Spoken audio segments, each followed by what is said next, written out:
Muito obrigado, Francisco, pela apresentação agora e também pelo convite da participação aqui. Fico bem contente de ter essa oportunidade de falar com os membros do grupo.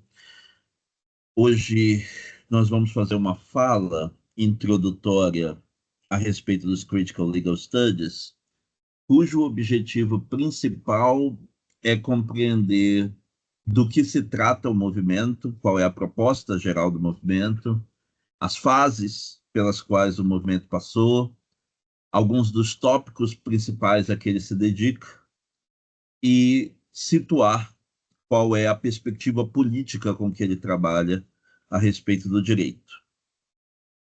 Eu preparei esse material aqui para nos orientar, para facilitar aqui o processo de apresentação, e essa gama de autores que estão aqui, que é apenas assim, exemplificativa de uma gama de autores que é, na verdade, muito maior dos autores que formam esse movimento.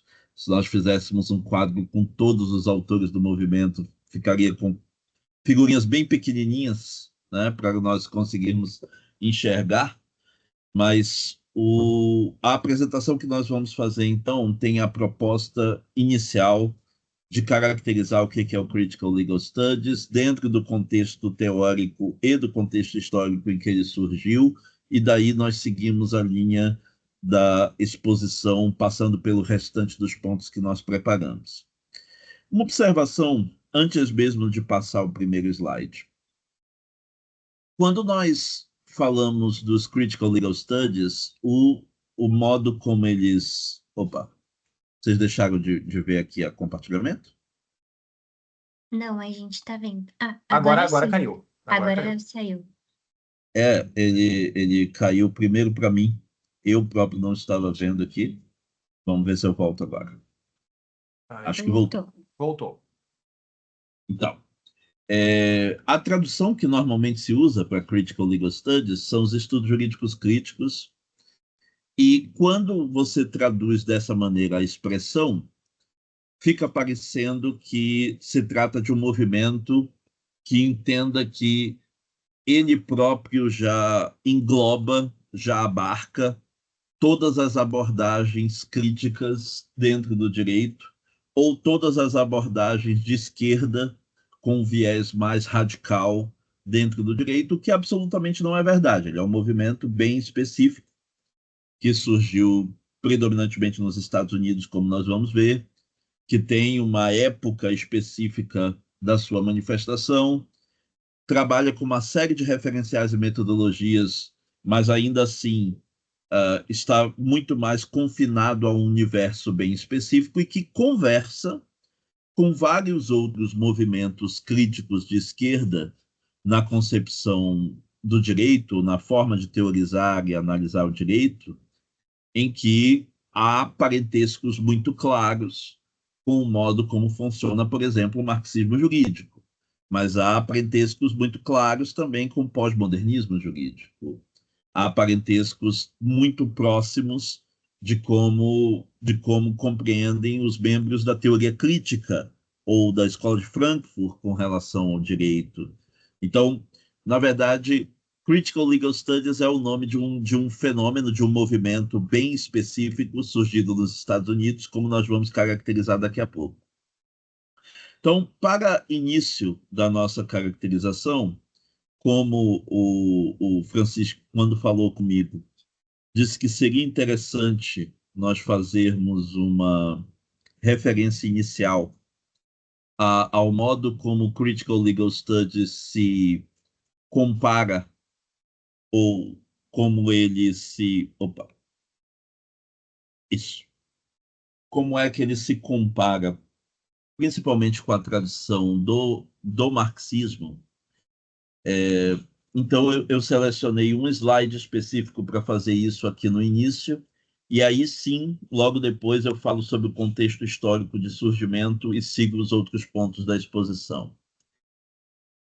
Então, se nós fôssemos posicionar politicamente os Critical Legal Studies em relação a como eles veem o direito, e nós colocássemos ele dentro de uma escala de uma visão mais otimista ou uma visão mais pessimista a respeito do direito, nós poderíamos colocar ele no meio da escala, nós poderíamos colocá-lo no meio entre os extremos representados, de um lado, pelo extremo otimismo que a maioria das abordagens liberais tem a respeito do direito, e o extremo pessimismo que a maioria das abordagens marxistas tem sobre o direito. A depender do que nós chamemos de abordagens marxistas, esse é um outro problema também, né, para nós selecionarmos e classificarmos isso corretamente. Eu digo que a abordagem liberal é predominantemente uma abordagem otimista, porque o liberalismo costuma ver o direito moderno como sendo o produto de uma conquista civilizacional, como sendo a materialização, a concretização de boa parte dos ideais do iluminismo e dos ideais políticos que foram conquistados em contraposição ao antigo regime, em contraposição ao absolutismo de origem feudal, e porque o liberalismo considera que o direito está constantemente incorporando progressos de natureza moral,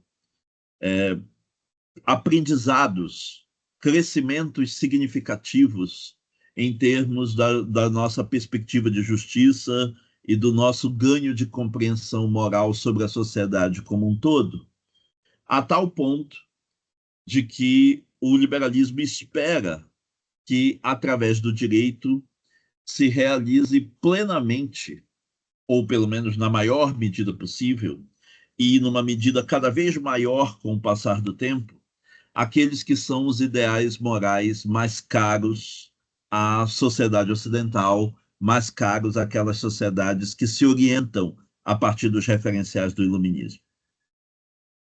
E do outro lado, boa parte das abordagens marxistas mais originárias e mais ortodoxas, elas têm um posicionamento predominantemente pessimista a respeito do direito, não só porque, no contexto da obra de Marx, o direito é frequentemente caracterizado como sendo uma parte da superestrutura ideológica da sociedade, não só porque, até mesmo nas obras tardias, em que se observa da parte de Marx uma tentativa de dar mais, de dar uma dimensão maior aos elementos culturais, simbólicos e imaginários, como no 18 Brumário, como na Guerra Civil em França, você ainda observa um processo de suspeita em relação ao direito, ainda que você observe também um potencial de onde o direito poderia contribuir para a mudança do imaginário, para a mudança das visões dominantes. Não só porque no próprio Capital, nas passagens em que Marx dá a entender que o direito não é apenas ele próprio condicionado e estruturado pelo capitalismo, mas que o capitalismo depende para o seu nascimento e para a sua reprodução de uma estruturação jurídica prévia. Até mesmo nestas passagens, o direito é frequentemente associado a uma estrutura que se desenvolveu com o passar do tempo, mas que em cada uma das etapas anteriores, em cada um dos modos de produção, estava preparando o caminho para uma forma de realização mais completa que só se dá dentro do capitalismo e que coincide com a forma do sujeito de direito burguês, coincide com a forma das relações capitalistas, coincide com o tratamento formal dos direitos, das liberdades, coincide com uma igualdade formal, coincide com estas características do direito moderno, a ponto de que a maioria dos autores do marxismo jurídico original tenha incorporado uma visão segundo a qual o direito, tal como nós o conhecemos, é um instrumento de uma sociedade de classe.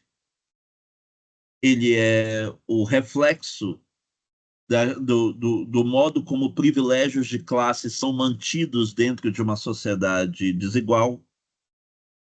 Ele é uma tentativa de cristalização e de legitimação de relações inevitavelmente desiguais de exploração e despropriação. E ele é um agente essencial na função ideológica de legitimação destas relações. Portanto, que o direito deveria ser colocado dentro da posição daquelas características das sociedades de classe, daquelas características do capitalismo que seriam superados junto com o capitalismo. Isso pode assumir uma função mais ambígua, mais modesta, como no Stuttgart, um autor que considera que o direito tem um papel instrumental de realização de uma visão política prévia, e se essa visão política for capitalista, ele atua com uma lógica capitalista e atua em favor da realização e da reprodução desta lógica. Mas se esta visão anterior for uma visão socialista, ele também atuará com uma lógica correspondentemente socialista e pode ajudar na implementação desta visão política. Ou pode tomar uma forma mais severa, como em Pachucanes, que considera que o direito moderno capitalista ele funciona imprimindo a todas as relações sociais uma forma abstrata que ele retira de uma relação concreta, que é a relação mercantil, e essa forma abstrata é formada, por um lado, pela conversão de pessoas concretas em sujeitos de direito, pela conversão de bens concretos em bens patrimoniais, contáveis, divisíveis, e pela conversão da relação entre as pessoas em relações percebidas a partir do modelo contratual, a partir do modelo da vontade, do consenso, do consentimento. E o direito, ao imprimir estas características sobre todas as outras relações, distorce essas relações da maneira necessária para que elas caibam dentro desta forma inerentemente burguesa, inerentemente capitalista, e assim possam funcionar segundo a lógica normal, segundo a lógica ordinária de funcionamento do capitalismo, com que todas as relações se submetam a uma forma e uma lógica capitalista de reprodução. E se é esta a maneira como o direito positivo atua, se há uma relação umbilical entre o modo como o direito positivo estrutura todas as relações e uma forma de estruturação que é extraída da relação mercantil e que está diretamente ajustada com a reprodução do capitalismo, então o direito tem uma espécie de DNA inevitavelmente burguês, que faria com que ele não pudesse prestar-se à montagem de qualquer regime que tivesse uma pretensão anticapitalista. Se conteúdos ou ideias socialistas fossem colocadas no direito positivo, elas frustrariam pela forma aquilo que elas estão consagrando em termos de conteúdo.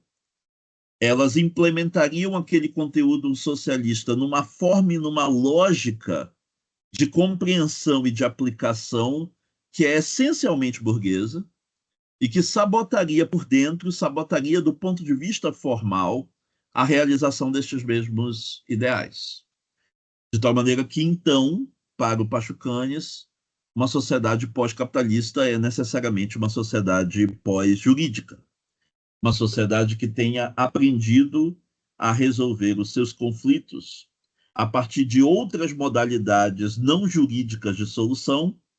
A modalidade não jurídica que o Pachucanes tem em mente é uma modalidade diretamente política, em que os trabalhadores, juntos, reunidos em assembleia, os trabalhadores juntos decidam como as questões, como os seus conflitos práticos serão resolvidos, à luz de uma apreciação política do caso e de uma apreciação política do contexto, inspirada por valores socialistas.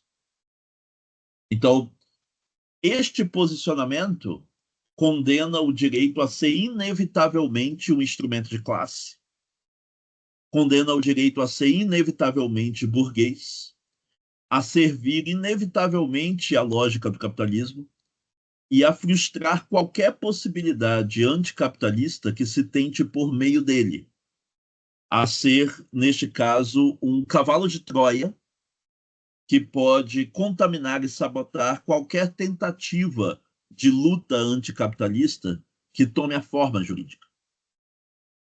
E, nesse caso, o modo como o CLS vai se posicionar é vendo o direito muito mais como um objeto em disputa, como uma arena de lutas possíveis que registra as fases anteriores da luta, os resultados anteriores das outras rodadas da luta, na forma de normas jurídicas, mas que fornece constantemente instrumentos e plataformas com que essa luta pode continuar a cada nova rodada. E, consequentemente, o direito dentro do CLS, ele não é visto como inevitavelmente comprometido com coisa alguma.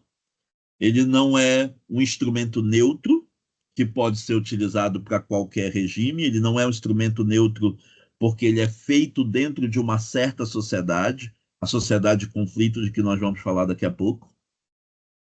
Ele não é um instrumento neutro, ele é uma arena em disputa. E esta arena em disputa, ela tanto é condicionante das formas de luta, como ela fornece instrumentos e fornece plataformas que tornam possível formas de luta que antes não estavam disponíveis. E vamos ver exatamente como é que isso se aplica para algumas das outras ideias que o Critical Legal Studies sustenta.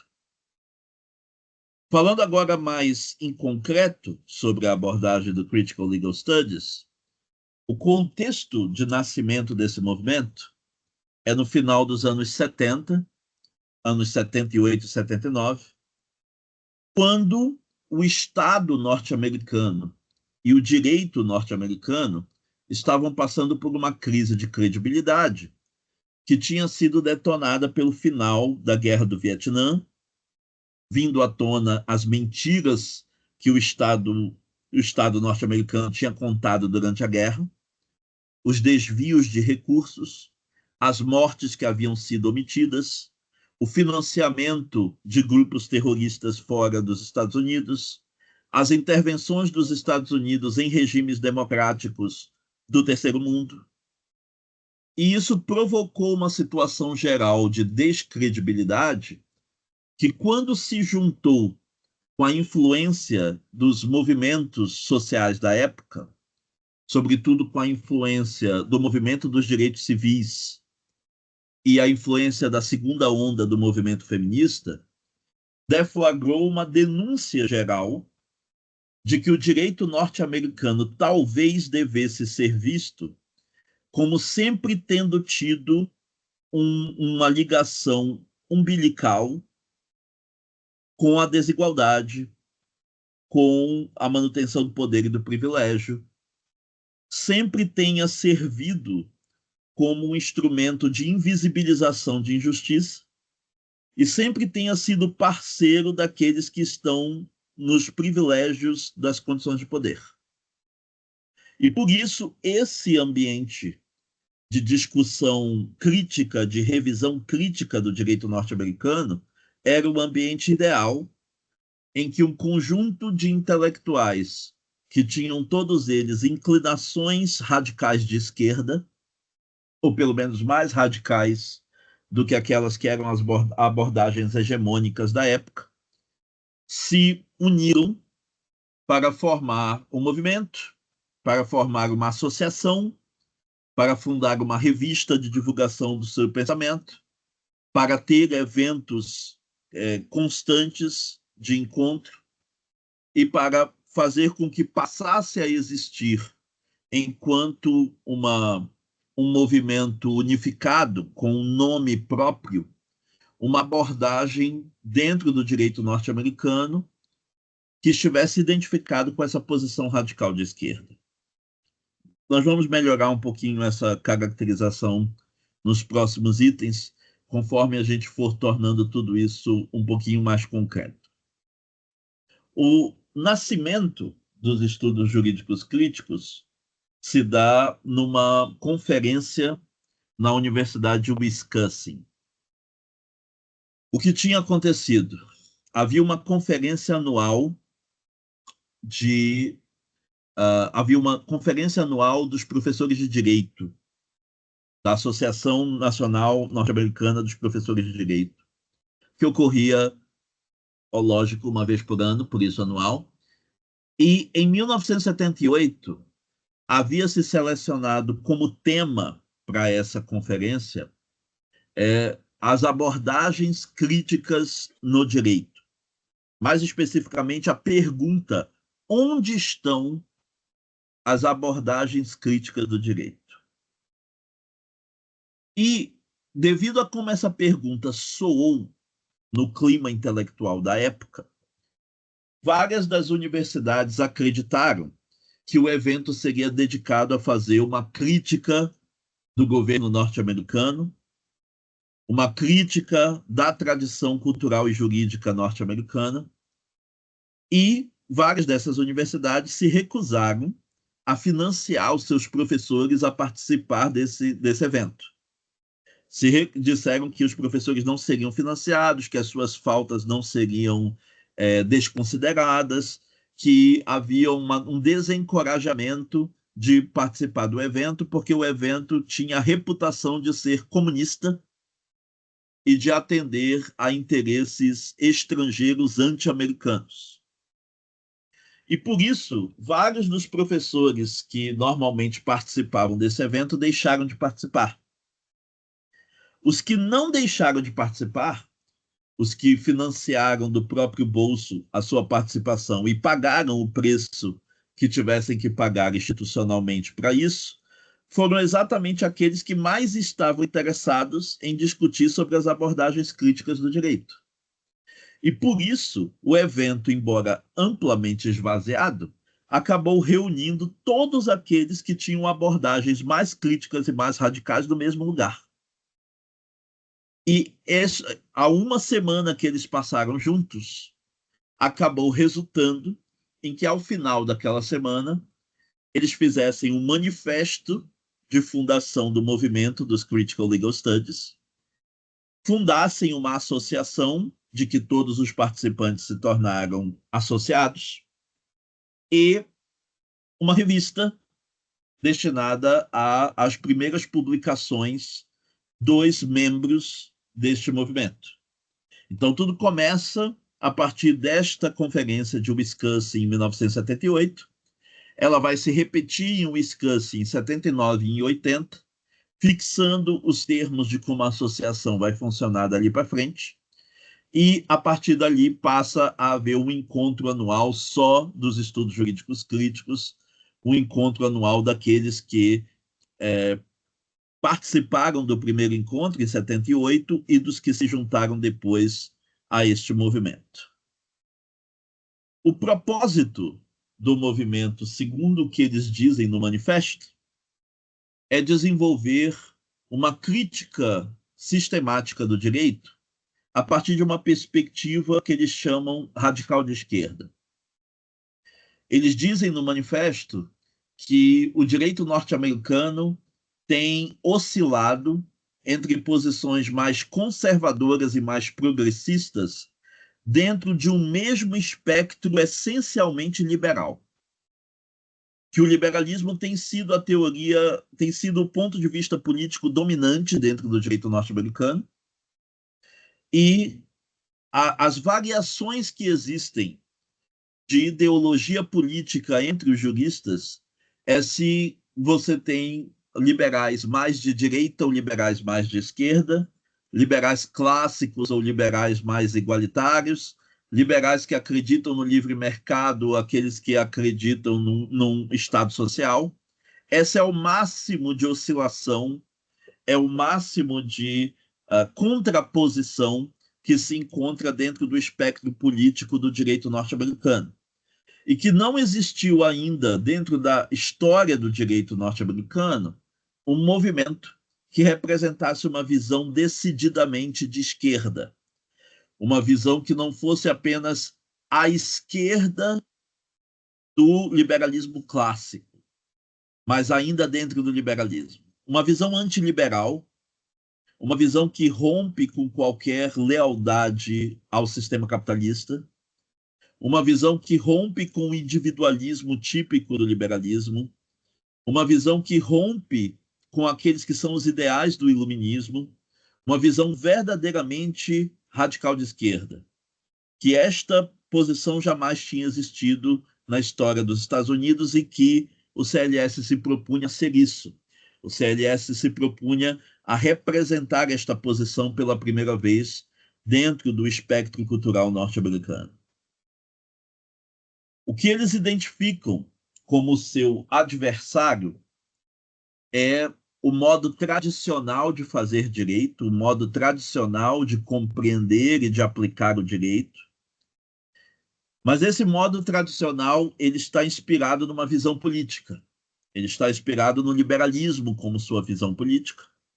E por isso eles vão chamar o conjunto de crenças, o conjunto de pilares básicos de sustentação da ideologia iluminista liberal no direito de um liberalismo jurídico. E no manifesto, eles identificam o liberalismo jurídico com 4 mitos ou com 4 ideais que foram utilizados amplamente como ideologia, a que foi dado um uso ideológico, que são os ideais do Estado de Direito, da democracia representativa, da separação de poderes e da separação entre direito e política, dos quais eles discordam frontalmente. Eles discordam da caracterização da sociedade americana como verdadeiro Estado de Direito, eles discordam que a democracia representativa ainda seja produtora de legitimidade política nas condições em que ela funciona, eles discordam de que a separação de poderes, tal como foi prevista originalmente, ainda se aplique para o modo como o direito funciona hoje e como os tribunais, sobretudo os superiores, funcionam hoje. E eles rejeitam a ideia de que exista uma separação entre direito e política. Já vamos ver isso como a tese zero, a tese principal pela qual eles são mais conhecidos, a tese de que não há separação entre direito e política. Algumas das influências desses autores que fundaram os estudos jurídicos críticos, bom, a influência na história do direito norte-americano principal é o realismo jurídico dos anos de 1900 a 1930.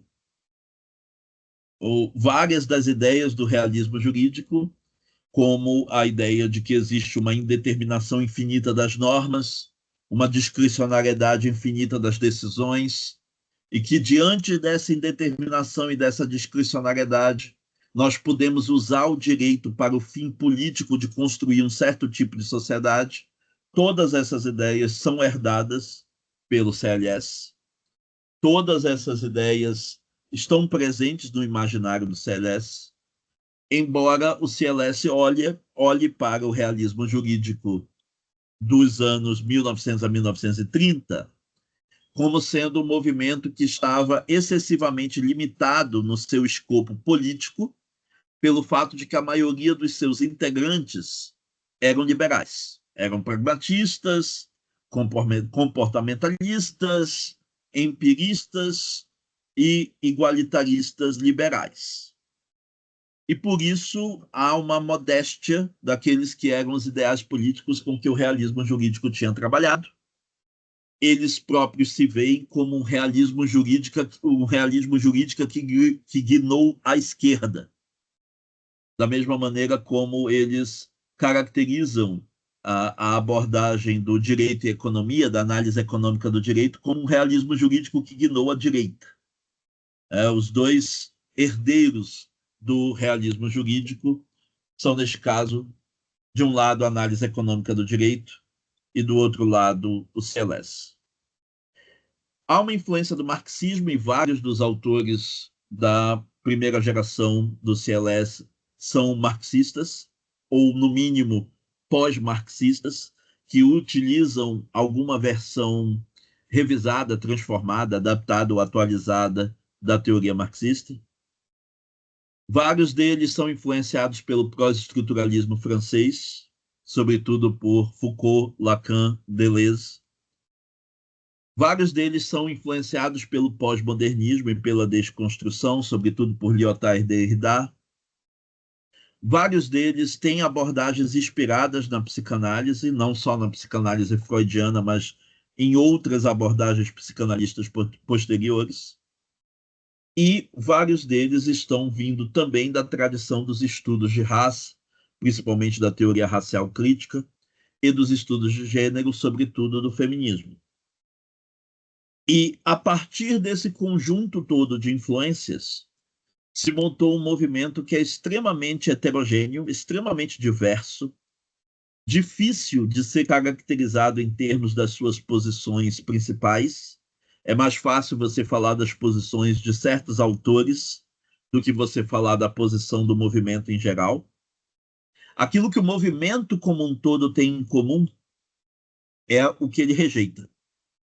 Ele rejeita a abordagem tradicional, ele rejeita o liberalismo jurídico, ele visa encontrar alguma forma crítica mais radical de análise, de abordagem do direito. Mas o que ele defende no lugar disso é exatamente o que vai separar todos esses autores. E, a partir disso, os autores que têm essas diferentes influências vão tomar caminhos muito diferentes, vão ter interesses de abordagem muito diferentes, vão ter, inclusive, metodologias muito diferentes, que é o tópico deste slide seguinte, né? Os métodos que são normalmente associados com o CLS. A genealogia inspirada em Nietzsche, mas no modelo como é trabalhada, seja por Foucault, seja por Deleuze. A crítica social e política de esquerda dos mais diversos tipos, incluindo a crítica anarquista. A crítica da ideologia dentro da tradição marxista e dentro da tradição da Escola de Frankfurt. Um método que eles chamam thrashing, há um texto especificamente sobre isso, escrito pelo Mark Kellman, que está aqui no nosso conjunto de autores. Há um texto chamado Thrashing, que é um dos textos mais estudados para conseguir determinar como funcionam os estudos jurídicos críticos. Nesse texto, ele tenta mostrar, com 2 exemplos de textos escritos pelos autores da primeira geração, um texto do Duncan Kennedy e um texto do Mark Tushnet, que também estão aqui no nosso quadrinho. Ele tenta mostrar como é que esses textos expõem uma tese da abordagem tradicional do direito, mostram quais são as consequências contraditórias dessa tese, situam essa contradição dentro de um contexto social e político que explica por que essas contradições existem, mas que pede uma solução diferente para elas, e rejeitam aquela doutrina tradicional, propondo alguma outra forma de compreensão mais crítica no seu lugar. E essa abordagem com estes passos, ele chama thrashing, jogar no lixo a abordagem tradicional de uma maneira que extraia as suas contradições internas, aprenda com estas contradições internas e supere estas contradições no movimento seguinte. Assim como vários dos autores do CLS acreditam no uso da desconstrução, seja no modelo derridiano original, seja no modelo de algum dos discípulos de Derrida, como a Júlia Kristeva, por exemplo, que uma das pessoas que está aqui no nosso quadrinho, Drusila Cordel, é derridiana, mas usa uma versão da desconstrução inspirada pela Júlia Kristeva, e inspirado por outros discípulos de Derrida, inclusive por outros discípulos pós-coloniais de Derrida. Ou o método da utopia, de se pensar diretamente como seria o direito se ele correspondesse mais a alguns dos ideais que esse próprio direito sustenta, para em seguida compará-lo com o direito que existe e mostrar quais são os problemas ou as contradições do direito que existe. Todos esses métodos são usados. Depende dos autores de que você está falando. Às vezes depende do texto de que você está falando. Um mesmo autor usa diferentes métodos de como fazer a sua análise crítica do direito, variando de um texto para o outro, de uma fase para outra, de um tema para o outro, dentro da sua abordagem. Agora nós entramos na parte mediana, já nos encaminhando para a parte principal, que é a de caracterizar a posição que os Critical Legal Studies, naquele primeiro manifesto, colocam como sendo a sua tese principal.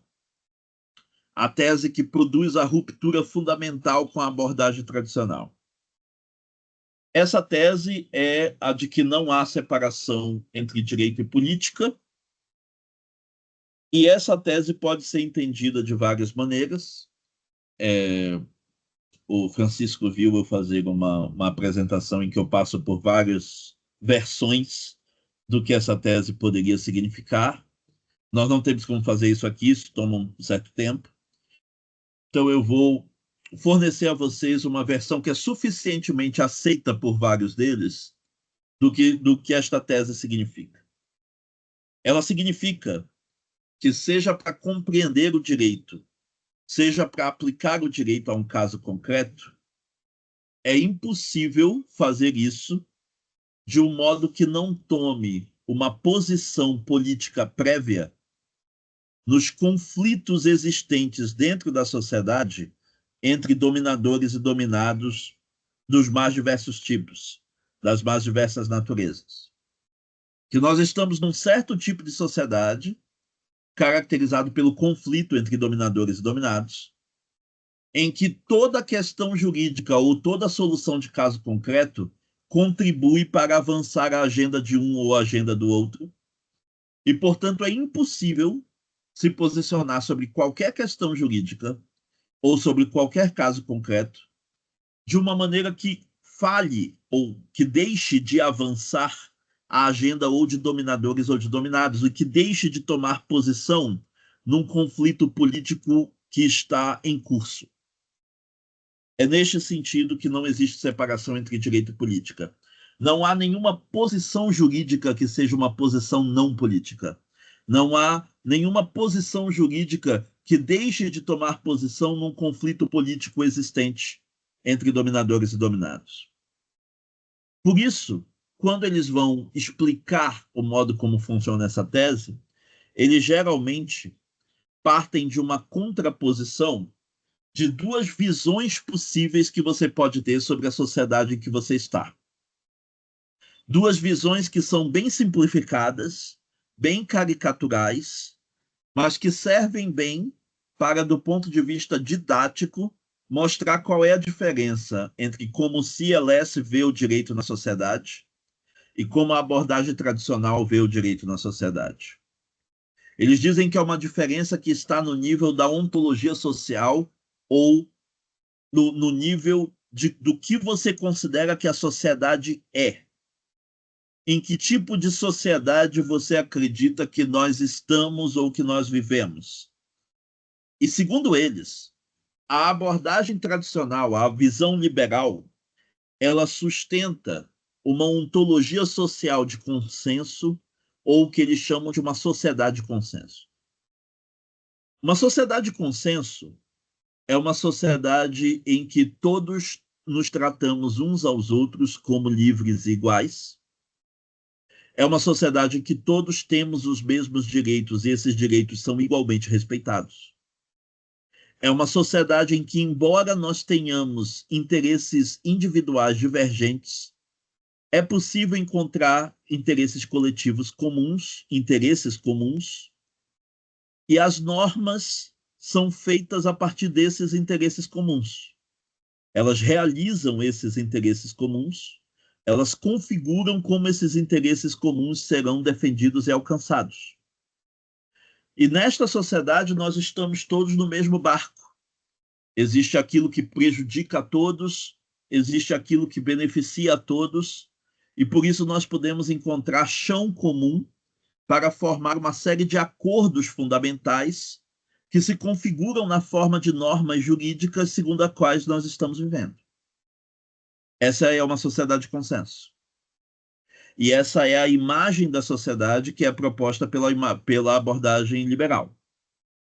O Duncan Kennedy diz: toda aula de direito costuma ser dada pelo professor de dogmática, com ele explicando a norma tal como essa norma seria se ela tivesse sido feita numa sociedade de consenso. Se ela tivesse sido feita tendo em vista o bem de todo mundo. Se ela tivesse sido feita para mediar interesses diferentes de pessoas que querem viver sob condições de igual liberdade. Se ela tivesse sido feita para atender ao chão comum de interesses que nós somos capazes de alcançar apesar das nossas diferenças. No entanto, o CLS propõe que esta imagem social seja trocada por uma de uma sociedade de conflito, de uma ontologia social de conflito, em que a sociedade seja desde o início concebida como atravessada por desigualdade e por relações de conflito entre dominadores e dominados. A nossa sociedade não é uma sociedade em que os indivíduos e grupos estão numa condição igual.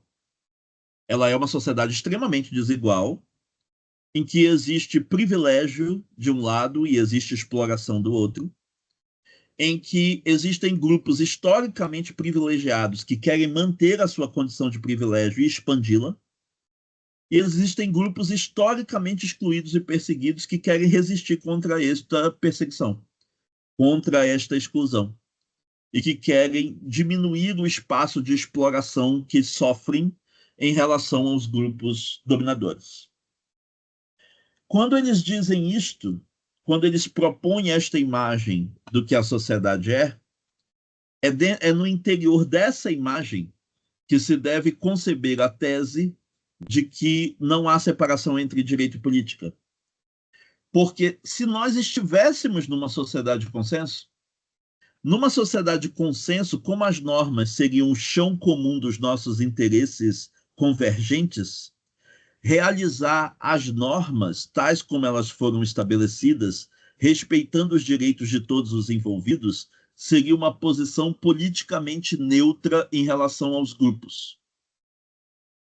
Mas como nós estamos numa sociedade de conflito, em que as normas elas são a consolidação de vitórias ou derrotas nas rodadas anteriores de disputa entre dominadores e dominados, você tem normas ou porque os dominadores usaram os mecanismos de poder para produzi-las e manter o seu privilégio, ou porque os dominados foram bem-sucedidos num processo de resistência e conseguiram consolidar a sua vitória na forma de uma norma jurídica que agora lhe serve de proteção e de plataforma para novas reivindicações, como as normas jurídicas são ou uma coisa ou outra, ou resultado de vitórias passadas dos dominadores ou de vitórias passadas dos dominados, então realizar simplesmente o direito como ele está estabelecido jamais é uma posição neutra. Realizar simplesmente o direito como ele está estabelecido é pactuar com o status quo de quem quer que esteja na posição de vantagem para fazer essas normas. E, consequentemente, a posição de interpretar o direito em favor dos dominadores não é neutra, a posição de interpretar o direito em favor dos dominados não é neutra, e a posição de simplesmente interpretar o direito como ele é, ou fazer o que quer que ele estabeleça, sem tomar partido por grupo nenhum, também não é neutra, porque o direito que você está realizando não foi feito por um grupo neutro e não foi feito numa sociedade neutra, nem sob condições verdadeiramente igualitárias de produção do direito.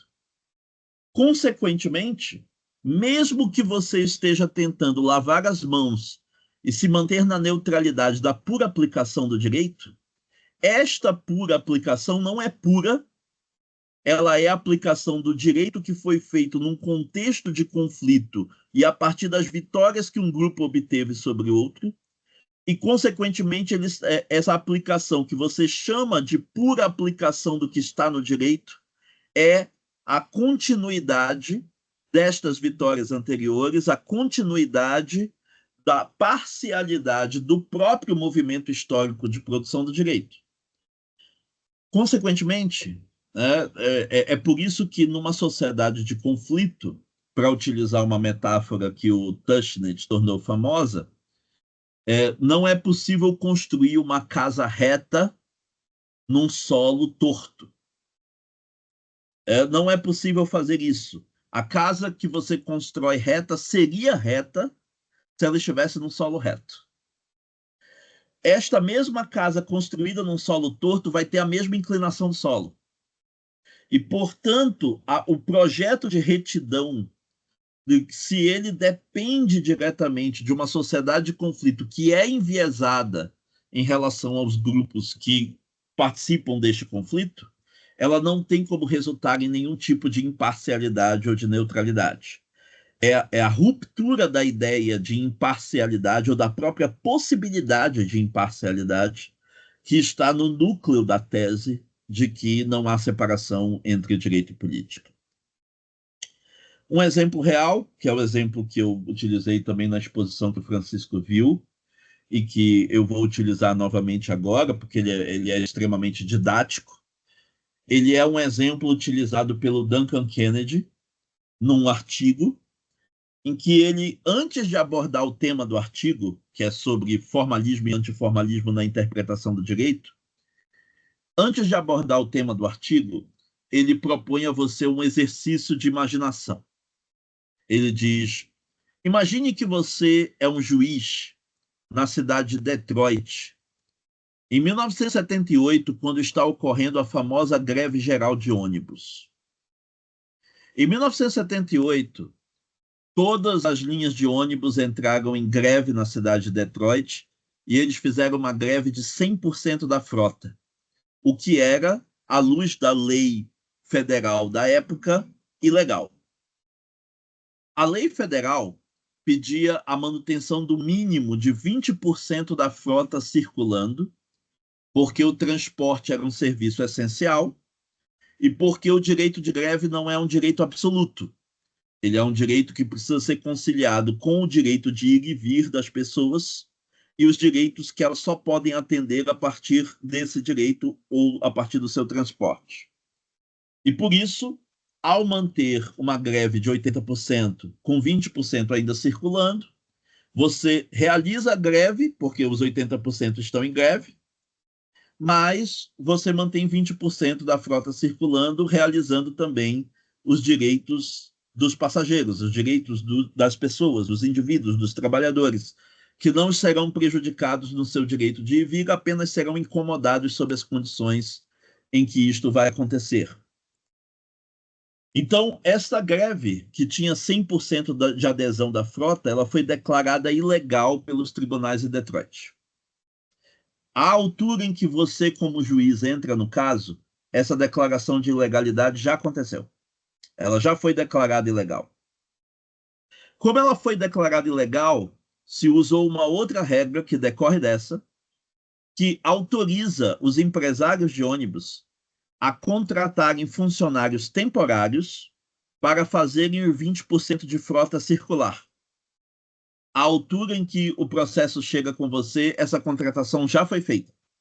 Eles já fizeram a contratação de 20% do equivalente a 20% dos seus funcionários para deixar a frota circulando.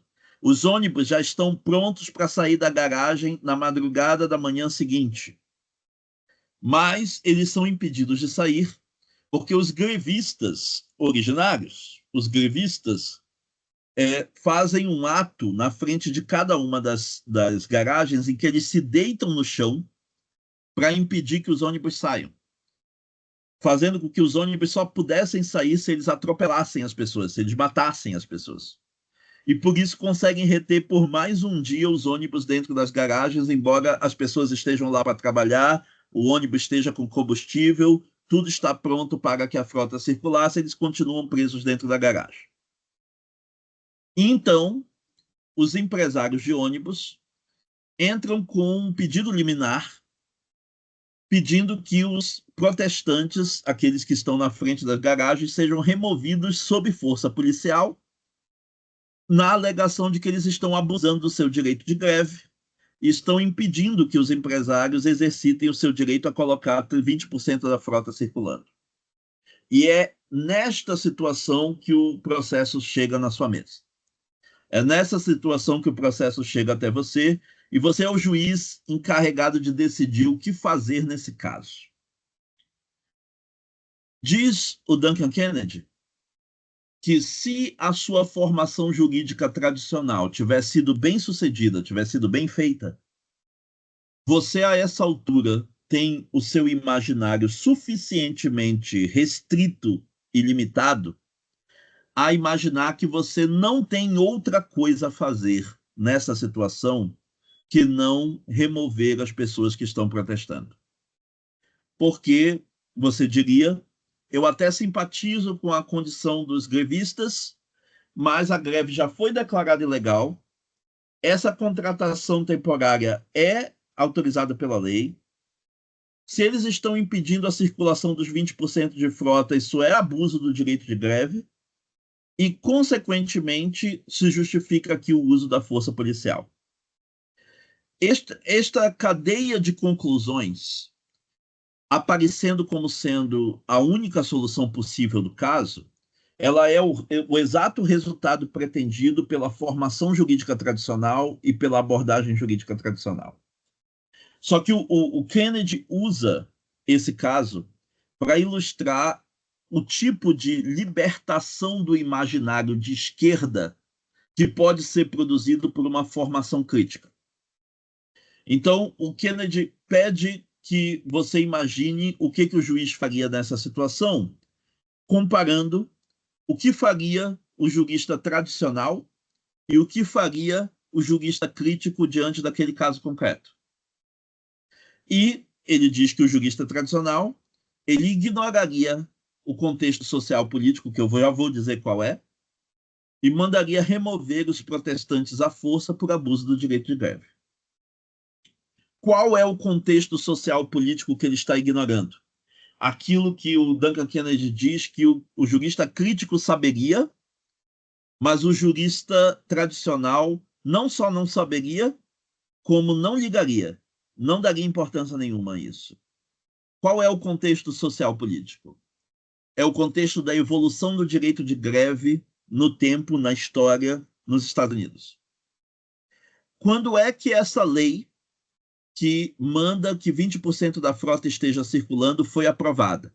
1910. Por quem ela foi proposta? Por membros do Partido Conservador ligados aos empresários na cidade de Washington, antes de que fosse convertida em lei federal. Por que eles propuseram essa lei? Eles propuseram esta lei porque as antigas greves de 100% da frota eram extremamente eficientes para conseguir as suas reivindicações. E por que elas eram tão eficientes? Porque quando você tem uma greve de 100% da frota, os trabalhadores não podem sair de casa para irem ao seu emprego.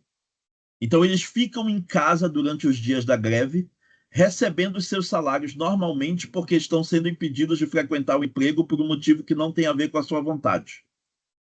Como eles estão em casa e recebendo, eles simpatizam com a greve.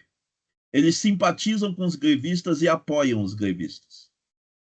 Já os empresários, que não estão recebendo os trabalhadores para cumprirem as suas funções de emprego todos os dias, estão perdendo rios de dinheiro a cada dia em que os trabalhadores não comparecem. E por isso estes empresários tomam uma posição contra a greve, mas eles pressionam o empresário de ônibus a fazer o mais rápido possível uma proposta que os trabalhadores aceitem para que a greve possa terminar. Então, a greve de 100% leva a um apoio popular à greve e leva a uma pressão do mercado contra o empregador. Mas a greve de 80% tem o efeito oposto.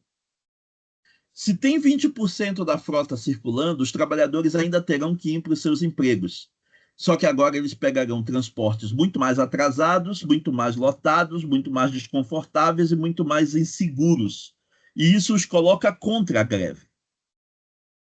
Ao passo que os empresários que estão recebendo os seus trabalhadores, embora talvez atrasados, embora talvez de mau humor, não estão perdendo o dinheiro que eles perderiam com a greve geral, com a greve generalizada. E, portanto, eles não fazem nenhuma pressão a respeito da greve, eles não poderiam ser mais indiferentes a esta greve, porque eles não estão perdendo nada com isso. Consequentemente, nessa circunstância, existe uma pressão sobre os trabalhadores, sobre os grevistas, para que eles aceitem o mais rápido possível uma proposta que termine com a greve, dada a reclamação popular, dada a insatisfação popular. E por isso, a maioria das greves que respeita o limite dos 80%, que deixa os 20% circulando, não é bem sucedida em conseguir as suas reivindicações. Os trabalhadores acabam tendo que aceitar medidas que são muito mais modestas, propostas que são ridiculamente menores do que aquilo que eles estão pedindo, por causa desta situação. E no caso de Detroit, aquela greve de 100% tinha vindo depois de duas greves anteriores, nos 2 anos anteriores, que tinham respeitado os 80% e não tinham conseguido nada da sua agenda de reivindicação. A agenda de reivindicação dessa terceira greve era a mesma das duas anteriores, porque não se tinha conseguido nada em nenhuma das outras duas vezes. Esse contexto social e político, ele é, para o jurista tradicional, irrelevante.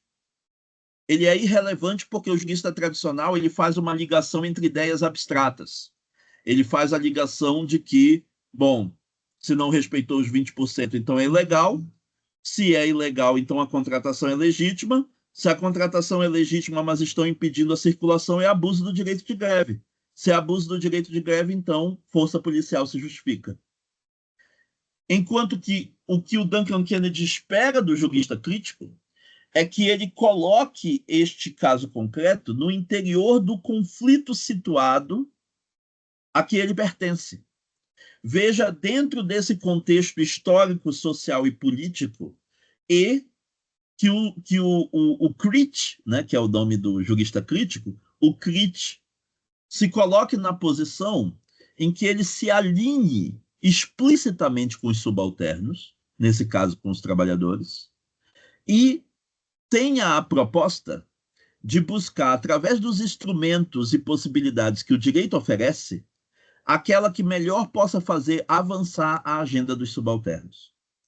Então, o jurista crítico, ele, nesta circunstância, usaria dos muitos meios disponíveis no direito, as mais diversas normas, as mais diversas interpretações, doutrinas e decisões do passado, mas também os mais diversos argumentos de exceção, de ampliação, de restrição, de modificação de interpretação ou de consideração a respeito de uma norma. Usaria dos muitos meios disponíveis no direito para ganhar, seja mais tempo, seja a própria causa em favor dos subalternos. Nem sempre aquilo que o jurista crítico vai conseguir fazer com os meios que o direito oferece vai ser ganhar a própria causa. Às vezes, o que ele precisa fazer é um avanço tático nas vantagens ou na condição de luta do grupo subalterno.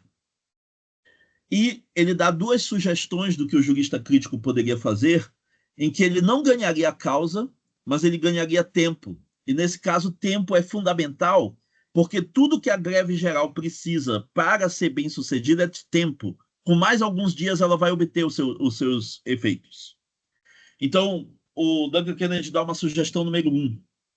O jurista crítico poderia, nessa situação, pedir para rever os fundamentos da decisão que declarou aquela greve ilegal e pedir alguns dias para se manifestar a respeito. Esses dias podem ser suficientes para a greve ganhar nas condições de greve geral. Segunda, ele poderia pedir para revisar a legitimidade desses contratos temporários que foram feitos, dizendo que eles foram feitos às pressas e que foram obtidos rápido demais e que talvez eles tenham violado algumas das condições formais que eles deveriam ter satisfeito.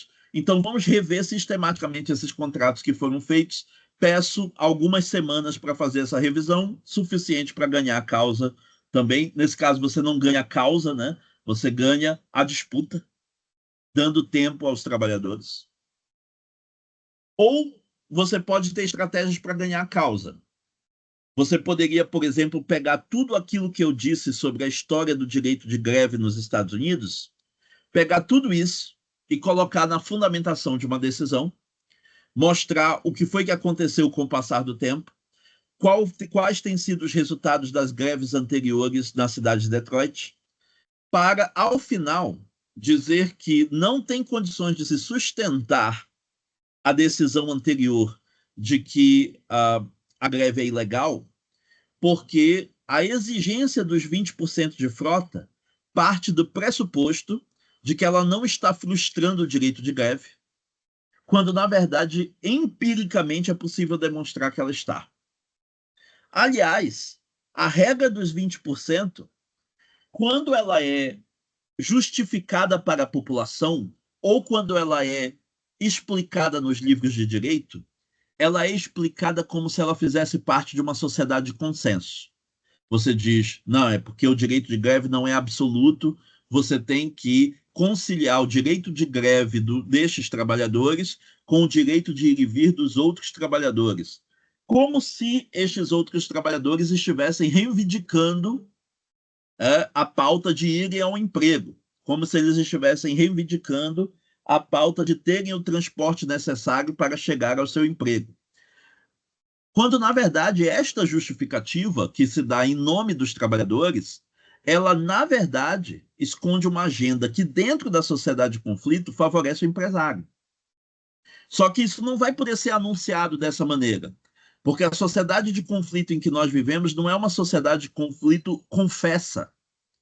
Ela é uma sociedade de conflito que se faz passar por uma sociedade de consenso para que as normas que favorecem um dos lados sejam vistas como normas que favorecem a todos.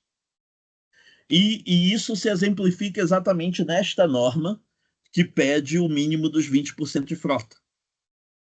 Mas então ele sugere aquelas que ganhariam a causa, e eu já disse uma, que é sugerir uma exceção à regra dos 20%, por causa das condições empiricamente demonstradas, historicamente explicadas sobre o direito de greve.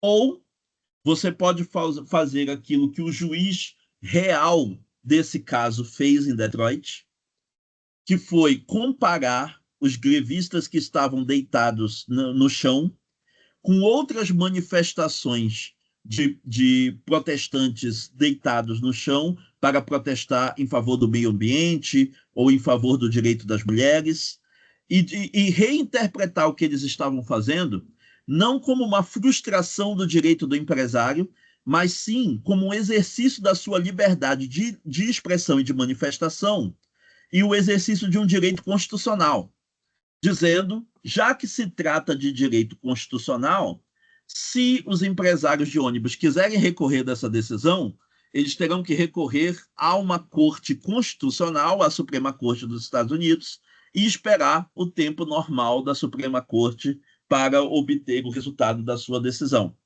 O que não se configurou porque 3 dias depois dele dar essa decisão, a greve acabou porque todas as reivindicações foram atendidas, porque se tornou insustentável manter aquela situação de não circulação de nenhum ônibus dentro da cidade, de perda dos dias de trabalho dentro da cidade. Então, isso ilustra como possibilidades que estão completamente bloqueadas no imaginário do jurista tradicional se desbloqueiam à luz de abordagens críticas.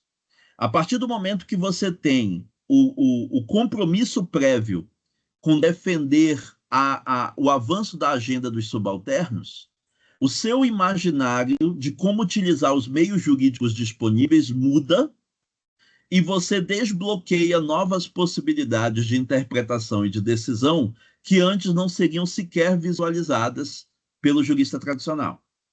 Então, isto ilustra a diferença que faz você interpretar normas dentro de uma sociedade de consenso ou de conflito, a diferença que faz você ver as normas como favorecendo todo mundo e devendo ser aplicados para que para que o direito de todos sejam respeitados, ou ver as normas como instrumentos dentro de uma disputa que representam vitórias anteriores ou de dominadores ou de dominados, e a respeito dos quais você tem que se posicionar criticamente, levando em conta a situação de disputa e o histórico dessa disputa.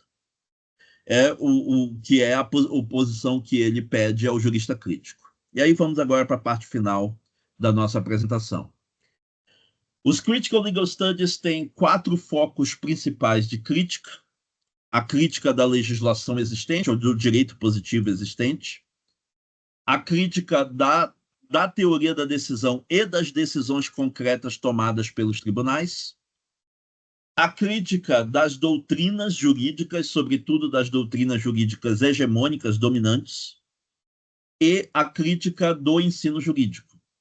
Há um texto do Duncan Kennedy chamado Ensino Jurídico como Reprodução de Hierarquia, que é um dos textos principais de crítica do ensino jurídico tradicional e que está traduzido numa coletânea de que eu vou falar para vocês no final aqui, da nossa caracterização. Eu, a professora Júlia Franzoni e o professor Felipe Almeida organizamos um dossiê na revista Direito e Praxis, da UERJ, dedicado aos estudos jurídicos críticos.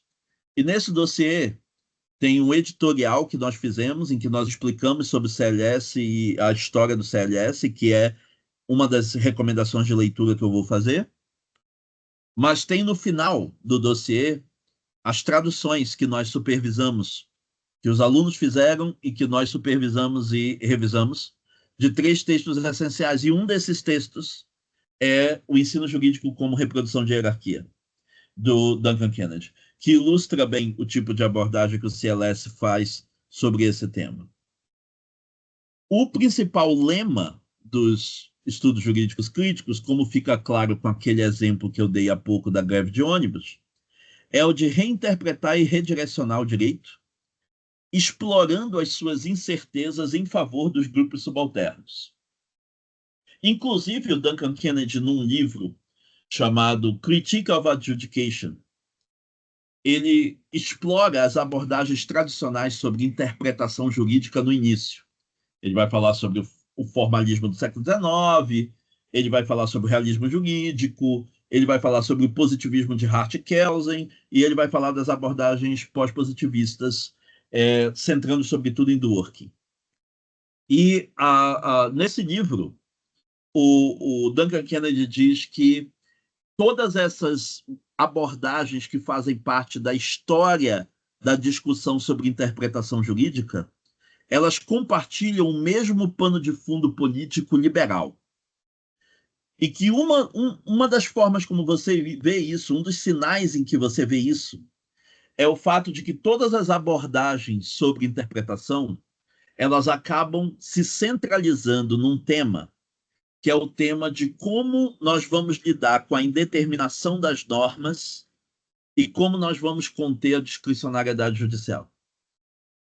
E esse tema, que é um tema que está preocupado com segurança, que está preocupado com previsibilidade, que está preocupado com uniformidade, esta preocupação, diz o Duncan Kennedy, ela não é a preocupação que a teoria do direito teria com a interpretação se ela adotasse o ponto de vista do subalterno.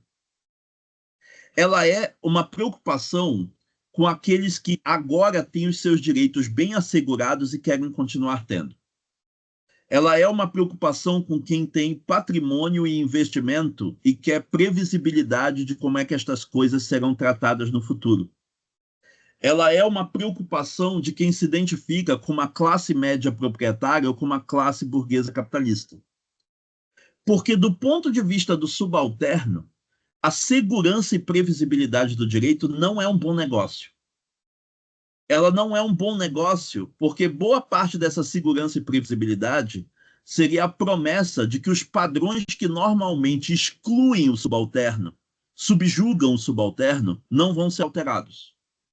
De que eles vão continuar sendo implementados exatamente da maneira como eles são na maioria dos casos. E que, portanto, ele não tem sequer uma chance de vitória. Do ponto de vista do subalterno, o juiz que tem a decisão divergente, imprevisível, é a única possibilidade que ele talvez tenha de reverter o quadro das decisões que normalmente são tomadas contra ele. De reverter o quadro da situação em que ele nunca é ouvido. De reverter o quadro da situação em que o seu sofrimento e a sua injustiça é normalmente invisibilizado. E, portanto, estas abordagens do direito, estas abordagens da interpretação, que acabam se centrando sobre o tema da segurança, elas são abordagens que estão comprometidas com uma certa ideia de Estado de Direito, que é denunciada pelo CLS como sendo de uso ideológico, como sendo de aplicação seletiva, de aplicação parcial. Na verdade, não existe Estado de Direito protegendo o direito de todo mundo igualmente. Na verdade, o que existe é um ideal de Estado de Direito que é usado convenientemente como uma ferramenta retórica de legitimação da aplicação conservadora do direito e que é flexibilizado e relativizado todas as vezes em que isso é necessário para proteger aqueles grupos mais privilegiados e para desproteger e violar e ignorar os direitos daqueles que são os grupos historicamente perseguidos.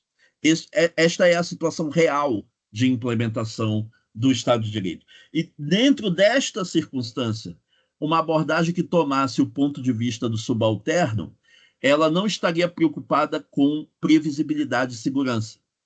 Ela estaria preocupada com o que na interpretação jurídica pode dar a possibilidade de que aqueles que não foram ouvidos no processo de legislação agora sejam na jurisdição. O que pode dar a possibilidade de que o subalterno que foi asfixiado no processo de produção da norma agora possa falar com a sua própria voz e reverter essa situação na decisão do caso concreto. Esta seria a pergunta-chave. E esta pergunta-chave não é feita, em geral, pela teoria do direito, exatamente porque ela não adota o ponto de vista do subalterno. A primeira fase dos Critical Legal Studies ocupa de 78 até o final dos anos 80 e é caracterizada pela crítica do liberalismo e do capitalismo, a crítica do ensino tradicional do direito e do discurso de cientificidade do direito. Nesta fase, o subalterno é identificado predominantemente com o trabalhador pobre.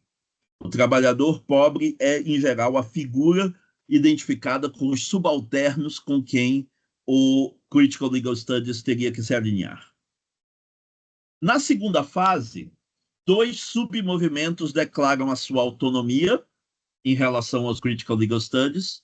De um lado, a teoria racial crítica, tomando como figura do subalterno o negro norte-americano, o afrodescendente norte-americano, e, de outro lado, a jurisprudência feminista tomando como figura do subalterno as mulheres dentro do direito norte-americano e mostrando os aspectos em que esses pontos de vista não teriam sido adequadamente contemplados pela primeira geração, porque a primeira geração pensa predominantemente os problemas dos trabalhadores a partir do ponto de vista do sujeito branco, que é um ponto de vista que esconde e que invisibiliza uma série de sofrimentos particulares pelos quais passam os negros na situação norte-americana, e porque a primeira geração teria identificado os problemas dos trabalhadores pobres predominantemente com a perspectiva do homem, deixando de lado uma série de circunstâncias particulares em que as mulheres foram tratadas numa condição de desigualdade e seguem sendo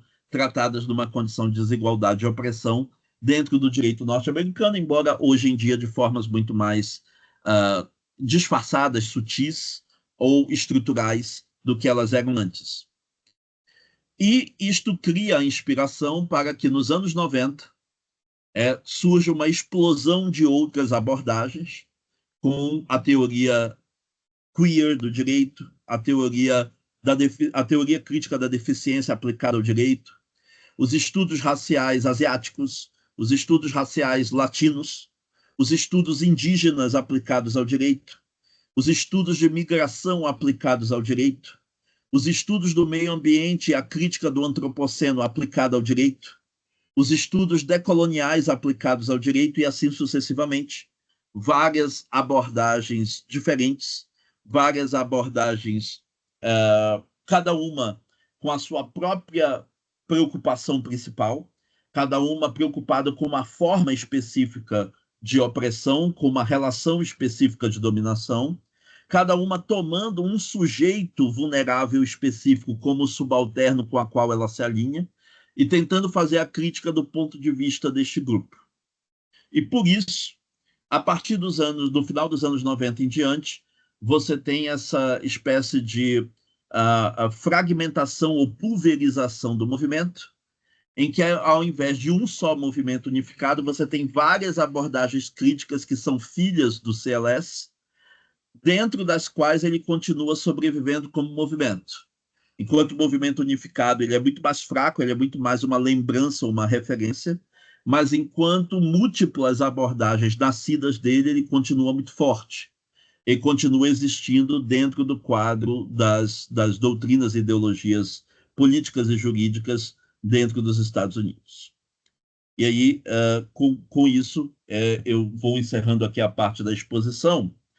E aí a recomendação de leitura para aqueles que acharam interessante essa apresentação, que querem conhecer mais sobre o CLS, a minha recomendação de leitura é ir até a revista Direito e Praxis da UERJ e procurar por um dossiê específico, coloca no Google Revista Direito e Praxis, dossiê Estudos Jurídicos Críticos, vai conduzir para um volume específico que foi organizado por mim, pela professora Júlia Franzoni e pelo professor Felipe Almeida. E como eu já disse, se tiverem que começar por uma leitura inicial, vão até o editorial de introdução do dossiê, em que nós fazemos uma caracterização do movimento, do histórico do movimento, falamos de tendências contemporâneas, e é uma das melhores introduções que vocês podem ler, e que vai ser acompanhada por uma bibliografia que vai mostrar quais são as várias vertentes que podem ser exploradas dentro do movimento e onde vocês talvez encontrem artigos e livros que correspondam aos interesses críticos de vocês. Então, essa era a última parte, a última coisa que eu ia dizer. Agradeço pela atenção de vocês e fico à disposição para qualquer pergunta, qualquer comentário que vocês tenham. Vou parar aqui o nosso compartilhamento.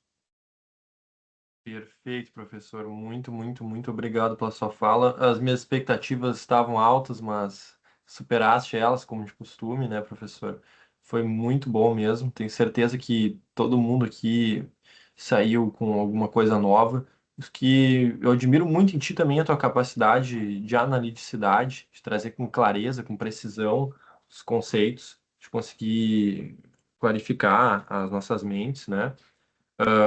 É um fechamento fenomenal para o nosso grupo, né? Que até aqui já teve 9 encontros. E como eu já disse, vai continuar no próximo semestre, mas voltado para a teoria da decisão, e certamente te convidarei de novo para falar sobre o livro de adjudicação, também é um sinônimo de teoria da decisão, do Duncan Kennedy, que já coloquei no grupo, né? Ah, bom, professor, a abordagem da Critical Legal Studies é muito boa, pessoal, para quem está querendo ir para um lado mais crítico do direito, né? É, não tem a abordagem mais bem desenvolvida. Ela se contrapõe a algumas medidas, por exemplo, a abordagem mais marxista, dogmática, como a do Alisson Mascaro, ou a do professor Silvio Almeida, né? Ela tem diferenciações, ah, e tem muita gente muito boa trabalhando nos Estados Unidos, na Inglaterra, no Brasil, na Índia, em países asiáticos. Então, é uma abordagem teórica muito boa para partir, né? Eu vou ter que fazer só alguns comentários, né? Porque o nosso grupo aqui ele tem toda uma carga que é a carga da CHD, né? E a CHD, na minha leitura, ela eu vejo o Critical Legal Studies como um aliado que tem pretensões diferentes, tem abordagens diferentes e que é importante olhar para as questões problematizadas pelo Critical Legal Studies para não ter uma interpretação ingênua da legislação, né? Mas só, eu vou abrir para perguntas, pessoal, só algumas contextualizações pelo que nós trouxemos até aqui, né? A, interpretar o direito em vista da Constituição, à minha leitura do professor Lênin, também é assumir um lado, né? É assumir o lado da Constituição. É uma Constituição que tem uma tendência liberal, social, de esquerda, é, mas é uma tendência liberal, mas é uma tendência que, por exemplo, garante o direito dos trabalhadores em muitas questões, né? Garante a dignidade humana, garante a igualdade, né? No caso do Duncan Kennedy, que é muito bom, professor, é um caso que abre a nossa cabeça para pensar a problemática, para ver o problema de como a política, e sim, o direito tem uma dimensão política muito forte, e é completamente ingênuo quem não percebe isso, né? Que é um dos problemas dos positivistas. Mas eu lembro aqui de um exemplo que o professor Lênio sempre diz nas aulas dele. Durante a ditadura, nós defendíamos o juiz ativista, nós defendíamos o juiz realista, que se opunha àquele direito que definitivamente não era politicamente neutro. Depois da Constituição, eu passei a ter outra postura. Eu passei a ter uma postura de aplicar o direito e aplicar a lei através da Constituição, porque isso já é uma atitude, de certa medida, revolucionária.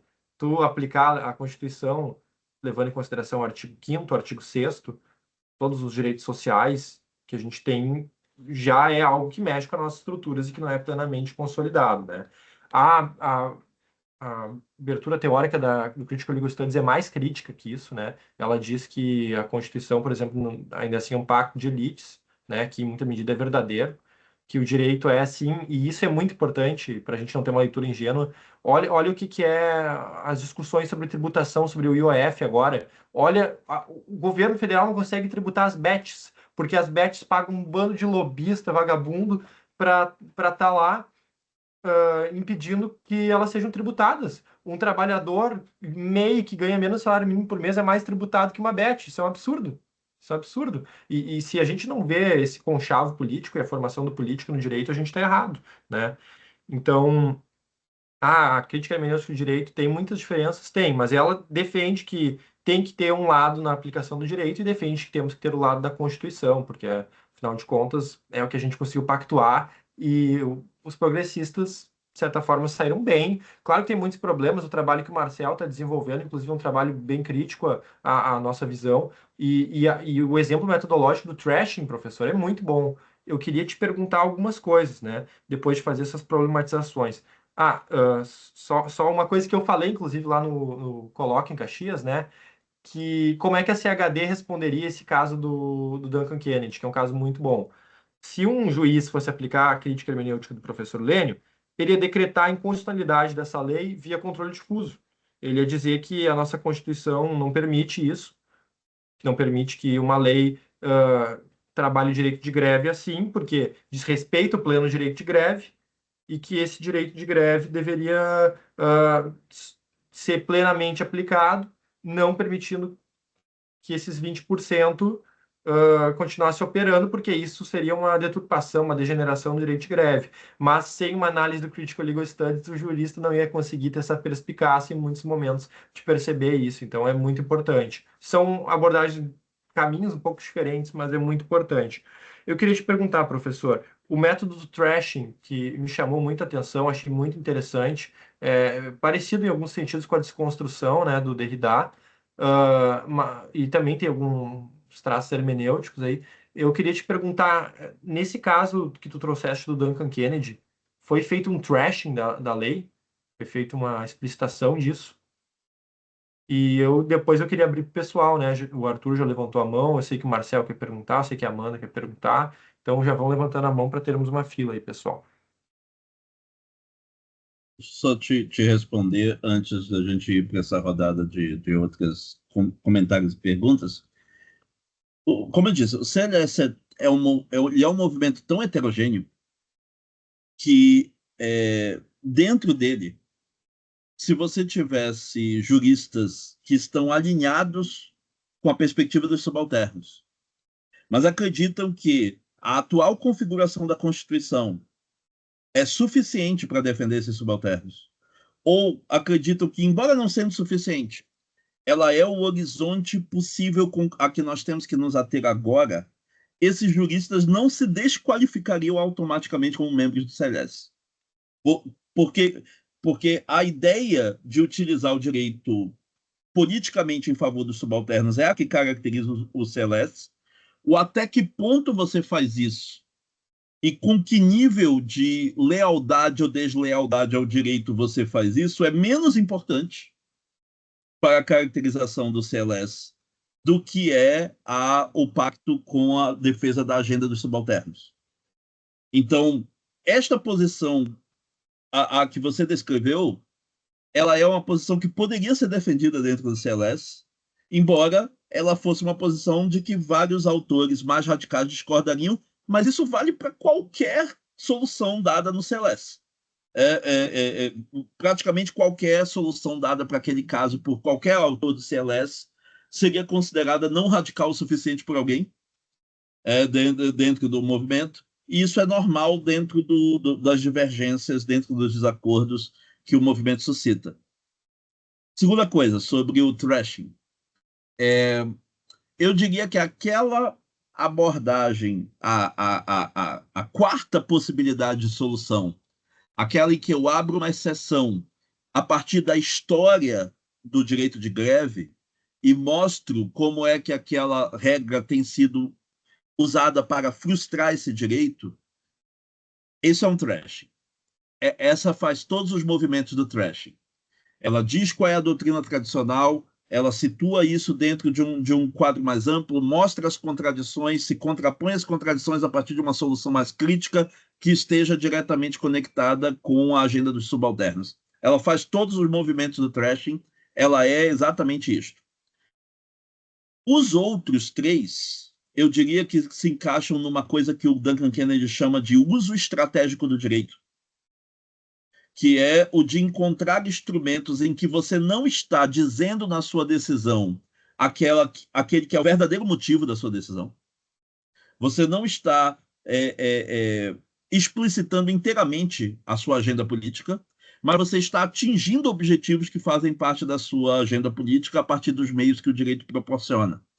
Então, acho que os outros três seriam mais uso estratégico do direito do que o caso do thrashing é aquele caso específico da quarta forma de decisão.